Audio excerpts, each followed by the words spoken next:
मुलांनो, आजची गोष्ट आहे रामदास स्वामी आणि त्यांचा पट्टशिष्य कल्याण ह्याची बरं का. कल्याण हा स्वामींचा अगदी आवडता आणि लाडका असा शिष्य होता. डोंगराच्या कुशीतील रामदास स्वामींच्या आश्रमामध्ये एके दिवशी सगळीकडे चिंतेचं वातावरण होतं. सगळेजण मोठ्या काळजीत होते.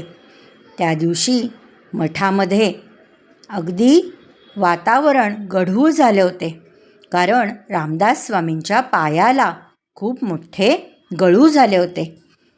त्यांना इतक्या वेदना होत होत्या आणि त्या त्यांच्या चेहऱ्यावरती स्पष्ट दिसतही होत्या. दुपार होऊ लागली, सूर्य वर डोक्यावर येऊ लागला, तशा स्वामींच्या वेदना वाढू लागल्या आणि सर्व शिष्यांच्या चेहऱ्यावर आता काळजी दिसू लागली. सर्वजण मोठ्या काळजीत पडले. कोणी कोणते औषध करावे, कोणता उपाय करावा याबाबत एकमेकांशी बोलू लागले. एक शिष्य म्हणाला, आपण स्वामींचा पाय शेकूयात, त्यामुळे त्यांना जरा आराम वाटेल. परंतु स्वामी म्हणाले, नाही, नको. त्यांनी खुणेनेच नकार दिला.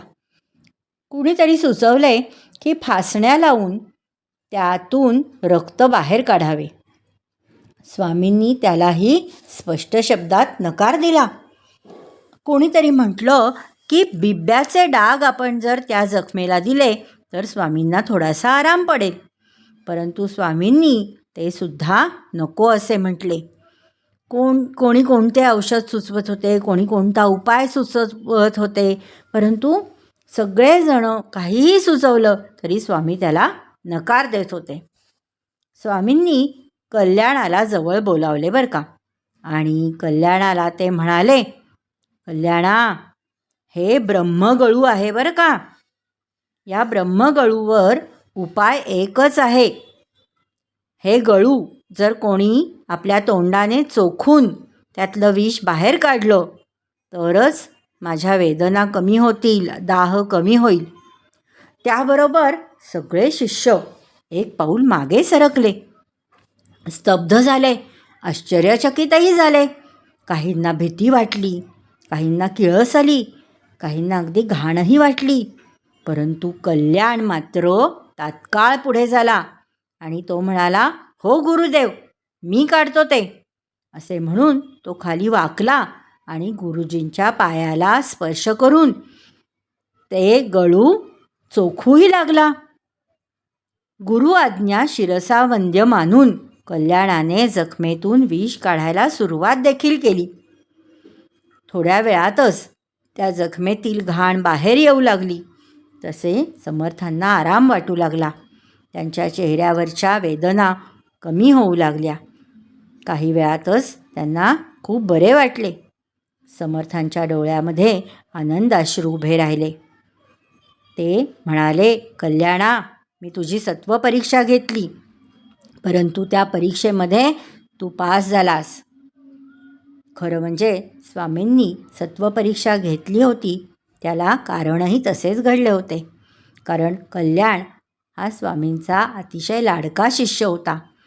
सर्व शिष्यगण त्याला पाण्यात बघू लागले होते. त्याची कल्याणाबाबत सर्वांना असूया वाटत असे, हेवा वाटत असे, कारण कल्याण हा सतत आपल्या गुरूंच्या सानिध्यात राहू लागला होता. त्याचे हस्ताक्षर खूप सुंदर असल्यामुळे दासबोध लिहिण्याची कामगिरीही त्याच्यावरच होती. त्यामुळे स्वामींचं म्हणजे गुरूंचं सानिध्य त्याला सतत लाभत असे आणि म्हणून सगळे शिष्य त्याचा रागराग करू लागले होते.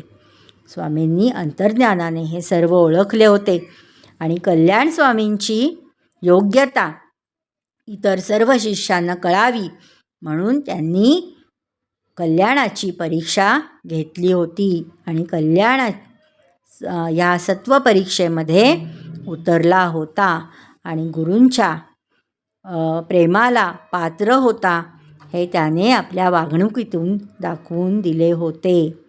खरी भक्ती म्हणजे पूर्ण समर्पण असते असे कल्याणाला स्वामी म्हणाले आणि प्रेमाने त्याला आलिंगन दिले. त्याच्यावर आपल्या आशीर्वादाचा वरदहस्त ठेवला तो मात्र कायमचाच. पुढे कल्याणाने आपले संपूर्ण जीवन हे स्वामींच्या आज्ञेनुसार व्यतीत केले आणि आयुष्यभर त्याने स्वामींची मनापासून सेवाही केली. असा हा कल्याण. त्याचे आधीचे नाव खरं म्हणजे अंबाजी होते, परंतु त्याचीसुद्धा एक गोष्ट आहे आणि तीही मी तुम्हाला सांगणार आहे. तुम्ही ऐकता ना माझ्या गोष्टी? आवडली का तुम्हाला गोष्ट? ठेवाल ना लक्षात?